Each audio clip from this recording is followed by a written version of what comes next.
Recently, I watched a video about the concept of push and pull. It described an interesting observation of when many of us start something new or make big changes to our lives.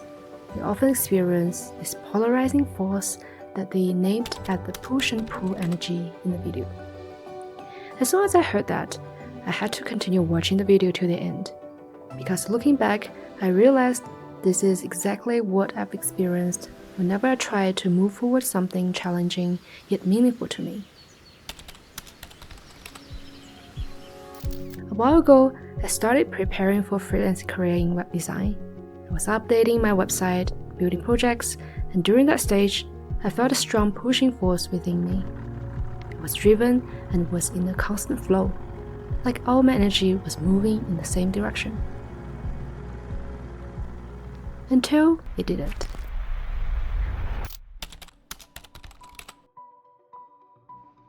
Once I reached the stage of actually contacting potential clients and putting myself out there, I started feeling another force pulling me in the opposite direction.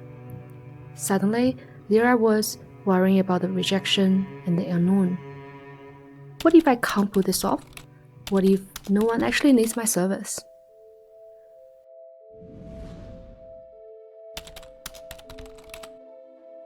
Updating a website felt safe, but asking the world for an opportunity felt scary. I think many of us carry this fear more deeply than we realize. Growing up, we were taught to avoid mistakes, study hard or you will fail, choose the safe path or you will embarrass yourself. Don't take unnecessary risks. Slowly, fear becomes part of how we move through life. So when we try to do something different, like quitting your job to travel, changing careers, or starting a business, our brain treats it like a real danger, even if a part of us deeply wants it. That's where this internal push and pull begins. One part of us wants growth and adventure, another part wants safety and comfort.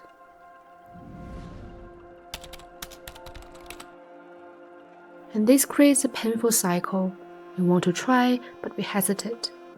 When we finally begin, fear makes us doubt ourselves halfway through. Then eventually, we make an excuse that this is not the right way, so we stop. As such, our brain began to use these experiences as proof that taking risks was a bad idea to begin with. So next time, it becomes even harder to start something different, something meaningful.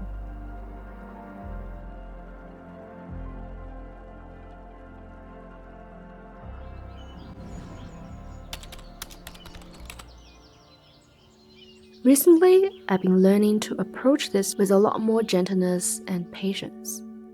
Instead of fighting this inner pull, I'm trying to understand it. Maybe this fear isn't trying to destroy me. It tries to protect me the only way it knows how.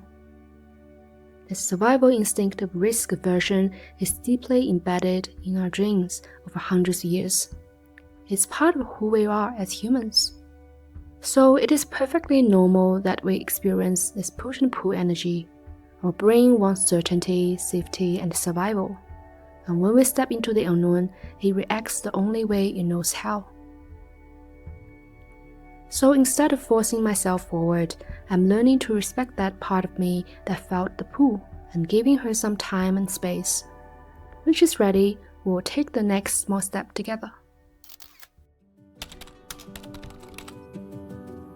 I've realized that needing to get out of the fearful state instantly often makes it even more intense.